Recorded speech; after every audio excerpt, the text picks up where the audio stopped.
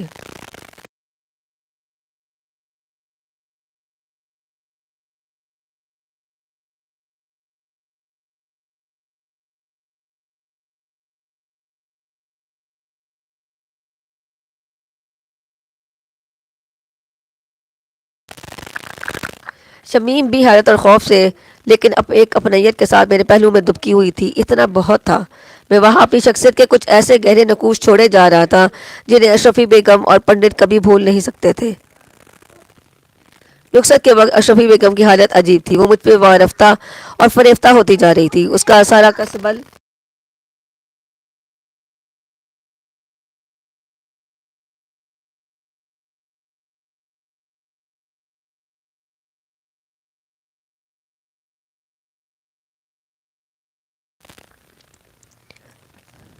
میں جلدی آنے کا وعدہ کر کے وہاں سے چلا آیا اور گھر آ کر بے سود پڑ گیا۔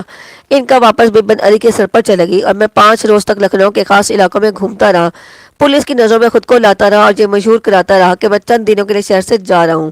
اس کے بعد اشرفی بیگم کے ہاں جانے کا موقع ہی نہ ملا اور نہ ہی کسی دوسری طوائف کے ہاں۔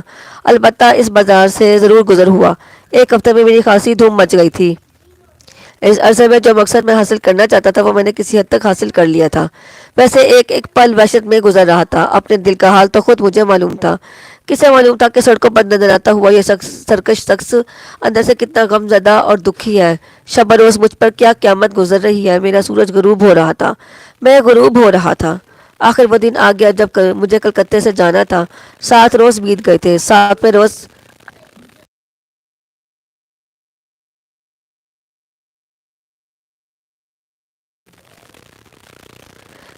صبح جب میں سو کر اٹھا تو دیکھا کہ مالا ایک کونے میں چھل پر بیٹھی منہ ہی منہ میں نہ جانے کیا پڑ رہی ہے۔ مجھے اس کی معصومیت پر ترس آیا۔ وہ اتنی منہمک تھی کہ مجھے دیکھ نہ سکی اور وہ اتنی خوبصورت لگ رہی تھی کہ میں اسے دیر تک دیکھتا ہی گیا۔ میں نے خود سے کہا، جمیل احمد خان، مالا رانی کو خوب جی بھر کے دیکھ لو۔ قسمت کا پانسا پھر تمہارے خلاف پڑا ہے، نہ جانے پھر اسے دوبارہ دیکھنا نصیب ہو یا نہ ہو۔ مالا نے اپنا جاب ختم کر کے نظر اٹھائی تو میں نے ذرا دیکھا۔ وہ مگچھالا سے اٹھ کر میرے قریب آئی۔ اس نے بڑے والہانہ انداز میں میرے گلے میں باہیں ڈال دی۔ اس نے ایک بار پھر دبے دبے لفظوں میں مجھے روکنا چاہا، لیکن اب شدید اصرار کی اسے ہمت نہیں ہو رہی تھی۔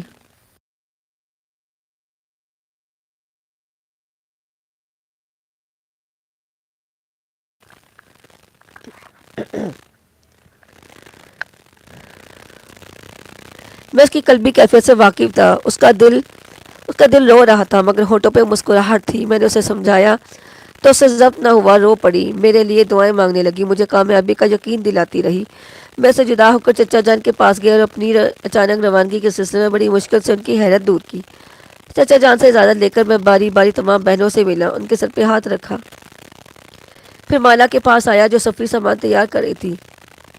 مالا سے جدائی کے آخری لمحات بہت رکت انگیز تھے۔ ہم دونوں جذباتی باتیں کرتے کرتے روتے اور مسکراتے رہے۔ پھر میں نے مالا سے چچا جان اور بہنوں کا خیال رکھنے کی تاکید کی اور کہا اگر حالات میرے حق میں ناسازگار ہوئے تو وہ اسی چوکٹ پر زندگی گزار دے۔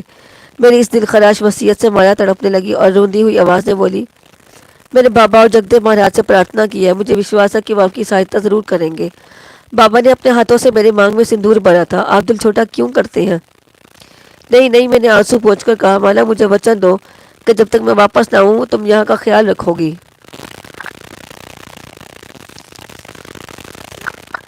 آپ کے چچا جان میرے پتا سمان ہیں، میں وچن دیتی ہوں کہ کوئی مصیبت آئے گی تو پہلے مجھ پر آئے گی۔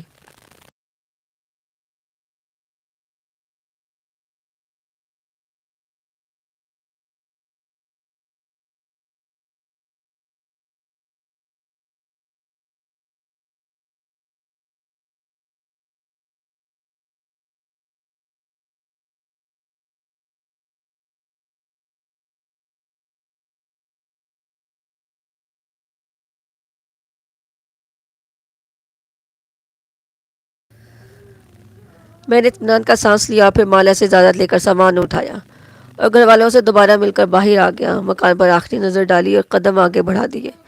میں جا رہا تھا لیکن ایسی منزل کی طرف جہاں اندھیرا ہی اندھیرا تھا۔ چلتے وقت قدم ڈگمگائے، ان لوگوں کو، اپنے پیاروں کو میں کہیں آخری بار تو نہیں دیکھ رہا ہوں۔ میں ٹھٹک کر رک گیا، پھر کچھ سوچ کر آگے بڑھنے لگا۔ میرے پاس اور کیا تدبیر ہے؟ کچھ نہیں، کچھ بھی نہیں۔ مجھے تزین، نرگس، کلدیپ بے اختیار یاد آئی۔ کیسے کیسے لوگ بچھڑ گئے اور کیسے کیسے لوگ اب بچھڑ رہے ہیں۔ مالا کی حسرت ناک نظریں ابھی تک میرے جسم پر چبھی ہوئی تھی۔ دل ٹکڑے ٹکڑے تھا۔ بدری نائن کو اس طرح چھوڑ دیا جاتا تو زندگی کوئی ہلکی سی امید بھی باقی نہیں رہتی۔ یہ سفر تو زندگی برقرار رکھنے کے لیے تھا۔ میں اپنے خیالات میں اس قدر محو تھا کہ مجھے خبر نہ ہو سکی کہ کب اسٹیشن آ گیا۔ ٹانکے والے نے مجھے مخاطب کیا تو میں چونکا۔ اسے کرایہ دے کر میں اسٹیشن کی حدود میں داخل ہوا۔ گاڑی کی روانگی میں ابھی 20 منٹ باقی تھے۔ ڈبے میں میرے سوا کوئی دوسرا مسافر نہیں تھا۔ ڈبے میں جا کر میں سیٹ پر دھڑام سے گر گیا۔ اچانک کسی نے میرا نام لے کر آواز دی۔ میں نے چونک کر دیکھا تو آنکھیں چمک اٹھی، دل کی دھڑکنیں تیز ہو گئیں۔ سادھو جگدیو میرے قریب کھڑا گہری سنجیدگی نظروں سے مجھے گھور رہا تھا۔ پرنام مہاراج، میں نے بڑی حقیقت سے کہا۔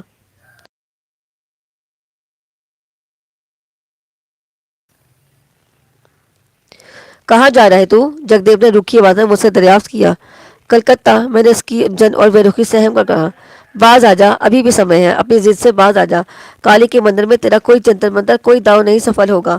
جگدیو نے خشک لہجے میں کہا، تو مصیبتوں میں پھنس جائے گا۔ اب کوئی راستہ بھی نہیں مہاراج، پانی سر سے اونچا ہو گیا ہے۔ میں نے کسی قدر جرات سے کہا۔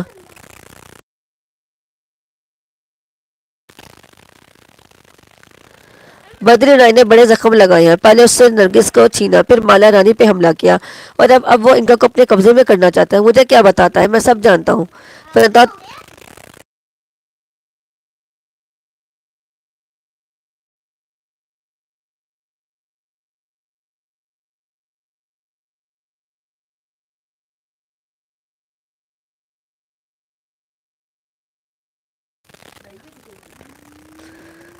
میں نے کسی قدر جرات سے کہا۔ بدری رائے نے بڑے زخم لگائے ہیں۔ پہلے اس نے نرگس کو چھینا، پھر مالا رانی پہ حملہ کیا اور اب وہ ان کو اپنے قبضے میں کرنا چاہتا ہے۔ مجھے کیا بتاتا ہے؟ میں سب جانتا ہوں، پرنتو تیرا کالی کے مندر میں جانا ٹھیک نہیں۔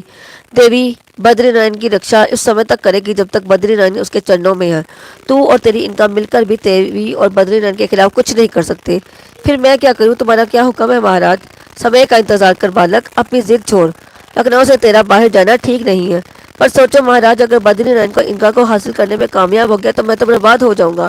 میرے پاس کیا بچے گا؟ انکا پر تجھے بڑا گھمنڈ ہے، جگدیو نے تیز آواز میں کہا۔ کیا وہ بتا سکتی کہ اس ویشیا کی چھوکری تزین پر کیا بھی تھی؟ نہ صحیح پر مہاراج، پرنتو میں بدری نائن کو اس کے جام میں سفل نہیں ہونے دوں گا۔ میں نے چڑھ کر کہا۔